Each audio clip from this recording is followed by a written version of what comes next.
Hello everyone, I'm Rick Janzen. Welcome to my fly bench. Today we're going to talk about the essential guide to fly fishing equipment for beginners. Now, why is it important to have this conversation? Well, one, you're going to save money, and in today's economy, I know that's important for everyone, whether you're buying essentials or things to pursue your hobbies with. You don't want to be wasting money on equipment that doesn't suit you or doesn't turn out to be good quality. The second reason to have this conversation is you're going to have more satisfaction and more success if you have some good information ahead of time to guide you in the right direction to buying equipment that's actually going to work for you and for what you're trying to do fly fishing. Now we're going to talk about the essentials and then some of the optionals that are nice to haves, and at the end we're going to have some bonus tips for you. So please stick around to the end and you'll get that bonus information. Now, for the purposes of this video, I'm going to assume we're talking about single-handed rods that you're interested in pursuing trout or salmon with. Now, there are two-handed rods. That's a whole nother topic for another time. So for a beginner getting into fly fishing, most of us are thinking about a single-handed rods to pursue trout or other small game fish and or salmon. And let's start with the essentials, the rods.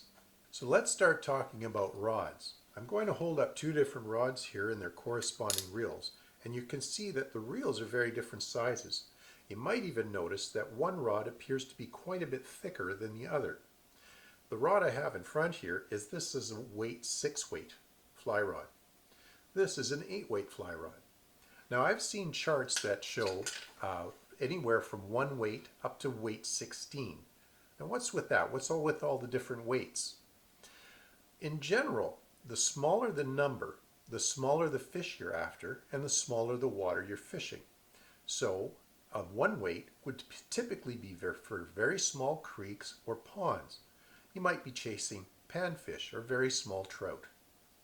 A size 4 is a larger rod, going to be thicker and a little longer, and it's meant for streams or small rivers, bigger lakes, and bigger trout, maybe even bass. An 8-weight, on the other hand, is going to be quite a bit bigger, quite a bit heavier and longer. It's meant to be chasing very large fish like salmon or steelhead. So in general, you have to decide what kind of fish you're after, and that will dictate to you what kind of weight rod you're going to be obtaining. If you're after trout and you're basically fishing ponds and lakes, you're not going to be wanting a 7 or 8-weight rod. It's going to be too much rod and reel and line for the fish you're pursuing, and you won't have much fun trying to handle it. On the other hand, if you're going to be chasing salmon or steelhead, and that's in your repertoire, a 2-weight or 3-weight rod is going to leave you feeling very much under-equipped, and you're going to lose a lot of fish or maybe even break equipment. So it's important to think about which fish you're after first and decide then on what weight rod you're going to use. I generally chase medium to larger trout, a 6-weight fly rod with a corresponding reel, and then salmon or steelhead with an 8-weight. Most people will choose rod weights between size 4 and size 8, and that is the range that most people are choosing. However, if you're fishing primarily just small creeks and ponds, you might want to go smaller than size 4. Or if you're chasing only larger fish, you might want to stick with size 8 or up. That leads us to the next most important essential piece of equipment, your fly line. That's right, your fly line is actually more important than your reel, though that doesn't mean your reel's not important at all. It is. It's just that the fly line is very important to get matched properly to your fly rod. Let's take a quick look at those. Now let's talk about fly lines. Now the thing you need to know is fly lines also come rated from weight 1 through 16, and they're meant to match the weight 1 through 16 rods. So you've decided upon the water you're going to fish and the type of fish you're after. That's led you to a certain weight size of rod, and now you need to match the corresponding weight size of fly line. It's very important to get the right weight. Now, in fly fishing, you're not casting the actual lure as you are with spin casting. In spin casting, you're casting a weighted lure, which then drags out the monofilament line behind it. In fly fishing, it's not that way. you're actually casting the fly line. Flies are too light to pull out a fly line, and so the fly line is the thing that's cast, and it's dragging out the fly with it and delivering the fly to your target. So it's very important to get those fly weight lines matched to the rod you're using. Now, why is that? Well, if you get a fly line that's too light for the weight of the rod, it won't flex the rod sufficiently to get the springiness out of it that you're trying to achieve in order to give some line speed and distance to your casts. It'll be trying to like cast a thread tied to the end of a pool cue. You won't get anything. You won't get anywhere with it. It'll be extremely frustrating. Conversely, if you get a fly line that's too heavy, which I've often seen in fellow casters, the fly rod will begin to noodle on you. And again, while the fly line is going out, you've got very little control over where it's going or how fast it's going.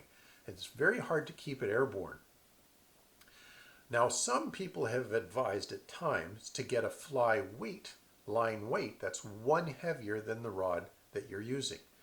Now, these are often very experienced anglers doing very specific things, and maybe they want a little more distance or they're trying to achieve some other result.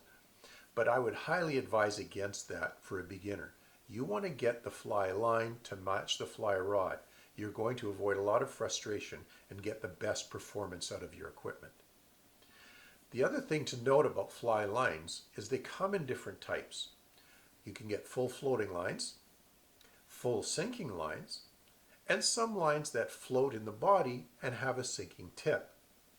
Now, if you're a beginner, I would highly recommend going for a full floating line. I probably do about 75% of my fishing with a floating line. And you can get away with that in rivers, on beaches, and in lots of shallow areas of the lakes where the fish often present themselves. And with longer leaders, you can even reach deeper water. If you're going to fish primarily the deepest parts of lakes, you probably want a full sinking line. Now, getting back to the full sinking lines, they also come in different types. Now, this is not the same as the weight. A size weight 6 fly rod needs a weight 6 fly line. A sinking fly line of weight 6 can come in different types, from type 1 through up to type 6 or 7. Now, what's with that?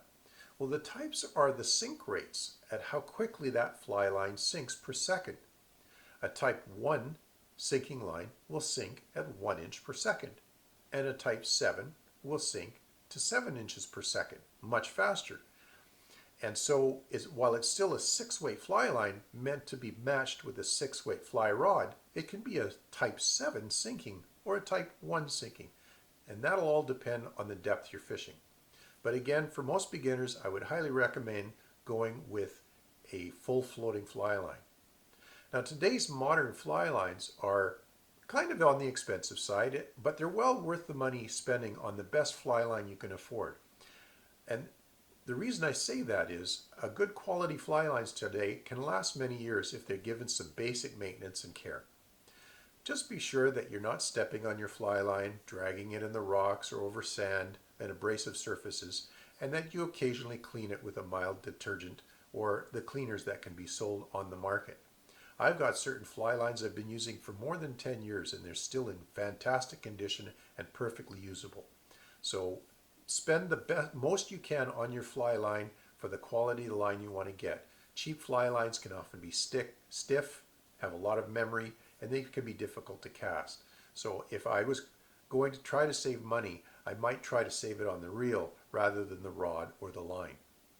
That brings us to the reel. Let's talk about fishing fly reels. Okay, the thing you need to know about fly reels is their most important function is to hold and store the fly line. Keeps it from getting tangled, keeps you from stepping on it and it getting in the way. Now, the reel needs to do a couple of things very importantly. It needs to hold all your fly line, as I said, plus sufficient backing. We'll get into that in a moment. And if you're fighting and playing larger fish, it needs to be smooth operating so that the fish can take that line and you can get it back very smoothly. It's part of the fighting mechanism. Now let's talk about backing and fly line, for instance. What is backing? Well, backing is a very thin cord that's often braided, and it's meant to fill the inner hub of your reel, and then you attach the fly line to it. Now, why do you need it? Well, once you get into fighting larger fish, you often have fish that will take line. Fly lines typically come in lengths of around 90 feet. And if you're fighting only smaller fish, well, you could get away without a backing, and you just hand pull in the fish and net it and keep it or release it. But often we're after somewhat larger fish, and they have the capacity to pull out easily not more than 90 feet of line. And thus you don't want to lose your fly line or have it permanently attached to the inner hub of your reel, and thus chance it that a larger fish would pull all of that out, and then it's a tug of war with you with the leader often snapping. Thus you have backing on the inside. Smaller reels will often hold between 40 and 50 yards of backing, which is often quite sufficient. That's considered in feet, that's 120 to 150 feet, in addition to your 90 feet of fly line.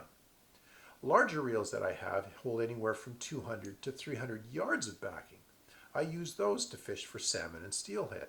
And believe me, I've seen a steelhead and a salmon take all my fly line and a good half of my backing before it's tired enough to stop.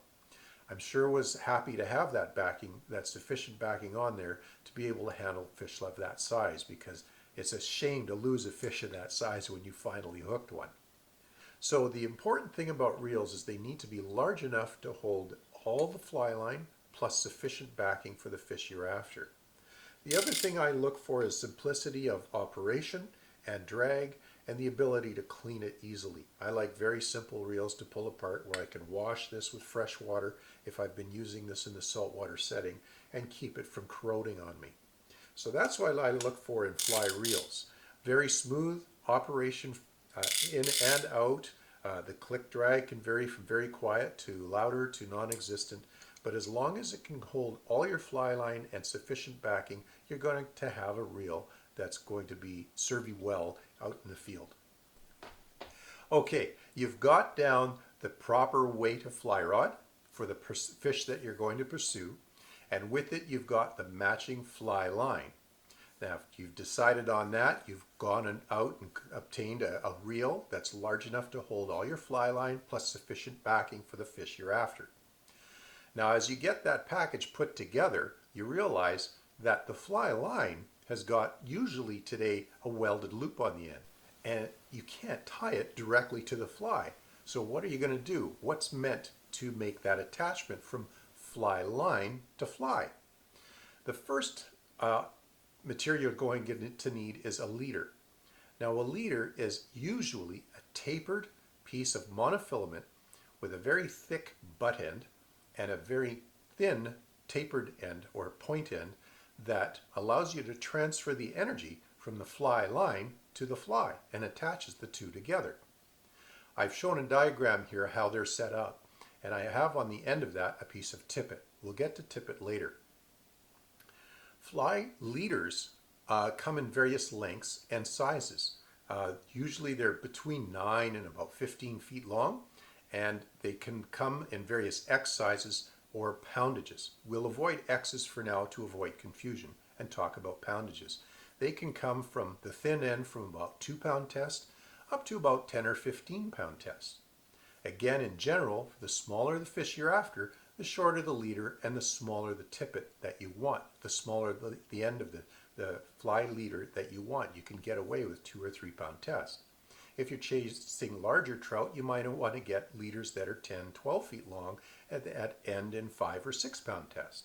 And if, like me, you love pursuing salmon in the rivers or on the beaches, you're going to want to get a 10 or 15-foot leader again that ends in 8, 10, or 12-pound test, again for the larger fish. The leader then is the connection between the fly line and your hook or your fly.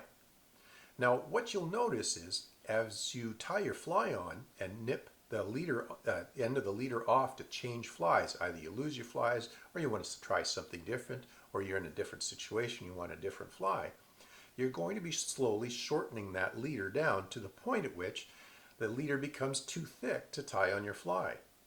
Now it's a shame to throw that whole leader away. It's still efficient, still transfers that energy from the fly line to the fly. This is where tippet comes in. Tippet comes on spools, and it can come in again in various weights, from 2-pound test, 4-pound test, 6-pound test, up to 10 or 15-pound test. Again, it can be measured in X's, but we'll avoid those again to avoid confusion. In general, the smaller the fish, the thinner the tippet that you want, and the lighter the tippet. And tippet comes in spools so that you can cut off specific lengths and add them with a knot to the end of your leader. Thus, you can lengthen a leader you already have, or add back on a length of leader that you've slowly nipped off to allow you to retain using that leader for a longer period of time, and just to change tippets over from time to time so that as you need them, you can add that length back on so you can continue to attach to your fly. So there are the essential packages. This is what delivers your fly to the target: the fly rod, the fly line, the reel, the leader, and the tippet. Now let's get into some of the nice to haves, or good to haves, but aren't quite as essential as that main package.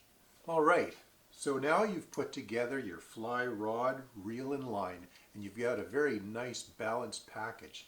You may have even taken it out on the lawn to practice casting.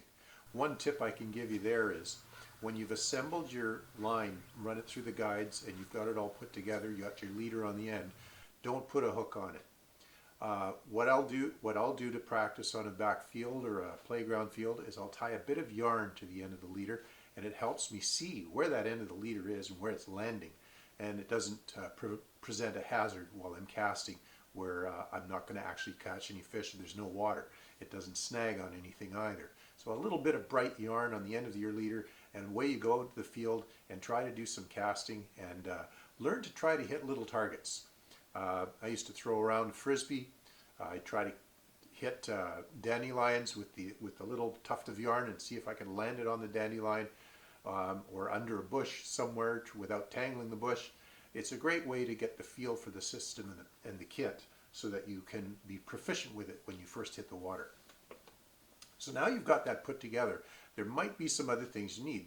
What we're going to talk about next is the optional items, but they are very important, even though they're optional, in making your day more comfortable and making you more functional as a fly angler.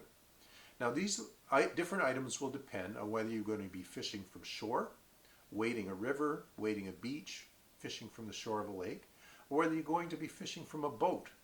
The needs vary a little bit there. And some of the items I'm talking about only apply to one and not so much to the other. Let's assume you're going to be wading at some point in your fly fishing career. You're going to want to get out onto a river or down to the beach and chase some cutthroat or some salmon. You're going to want to stay dry. Waders. Let's talk about waders for a moment. Waders are built with basically 3 different materials. The most expensive, most functional are the lightweight, breathable waders. These are made with Gore-Tex or knockoff Gore-Tex materials. And they're very dry, very light. They breathe, but they keep the water out. The plus of them is that you can wear them in the summer. You can walk around in them, very little restriction of movement, and they're quite functional in keeping you dry. In the winter, you're going to want insulating layers underneath them. And the one downside is they can be kind of fragile.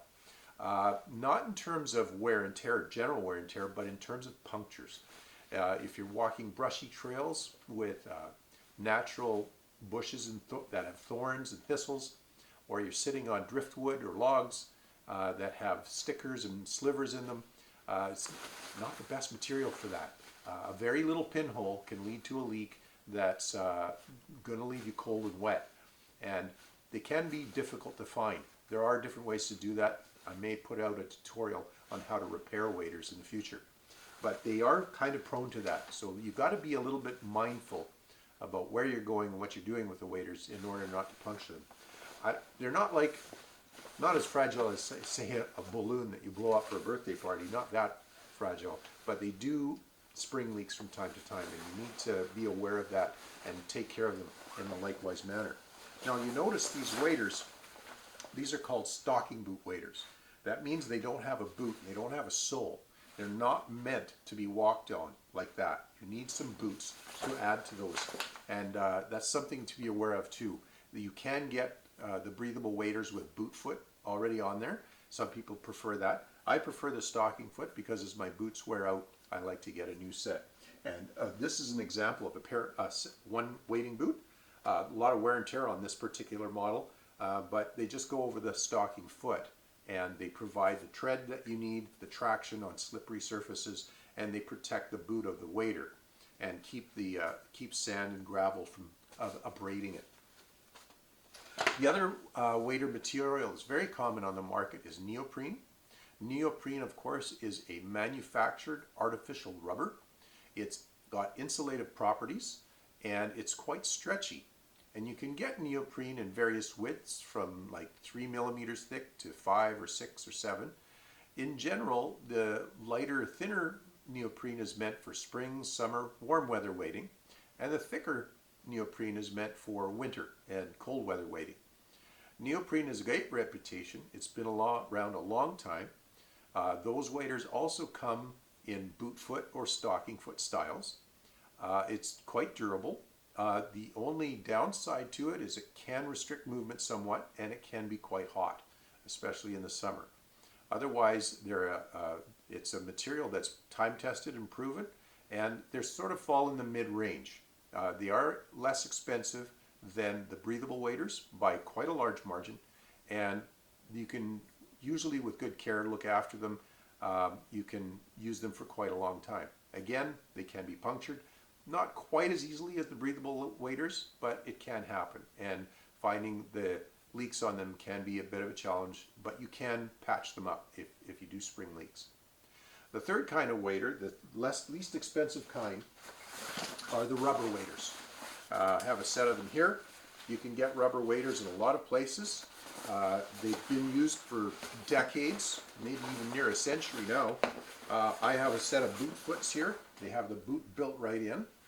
And they are the least expensive. That's a big pro. They are waterproof. That's also a big pro. The downside of them is they can be hot again in the summer, even though they're thin, and they do kind of restrict movement. So you just want to know what you're looking for. You want to know what you're willing to spend and how careful you're going to be in the field. If I was a beginner right now, I'd probably opt for neoprene waders. Spend the mid-range amount and get a good set of neoprenes that'll suit the seasons you want to fish, and then get them either in boot foot or get some separate boots to put on there, and you'll be quite happy making your way around in neoprene waders for the most part. Next to that, you're going to need fly boxes. Now, the type of fly box you get and use is going to very much depend on whether you're fishing from a boat or on foot. If you're on foot, you're going to probably want smaller fly boxes, something you can slip in a pocket or in a fishing vest, and it won't take up a lot of room, and you'll take your day's selection of flies with you. You can fit several of these in pockets and have quite a selection of flies as you're traveling the field and looking for fish. I often carry 2 or 3 in my fishing vest. If you're fishing from a boat, however, you can afford the space. You might want a boat-sized boat box.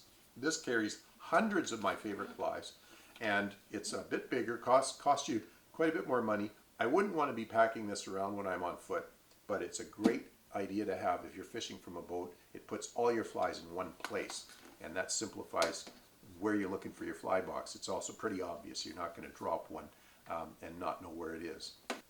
After a fly box and a set of waders and appropriate boots, you're going to probably want a fishing net. Now, I've got 2 nets here. I've got one short handle net. This is the one I use when I'm wading on foot. I can often hang it from an attachment to my vest, or I can stick the handle in my wading belt behind me and just pull it out as I need it. It's got a soft mesh, which is great for releasing fish, as it doesn't take any of the slime or scales off the fish. And it's very light, and it can, if I drop it, it's got a wooden handle, wooden rim, it floats, and I can just pick it off the surface of the water. I often use this when I'm fishing beaches for cutthroat trout, or small ponds, or the rivers for smaller trout.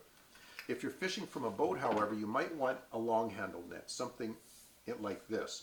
This helps you reach those fish that are just a bit out there from the gunnel of your boat, and you don't have to reach quite as far as with a short handle net. And if you're, especially if you're alone and you're bringing that fish in, this allows you to reach to dip it under there and bring that fish to hand.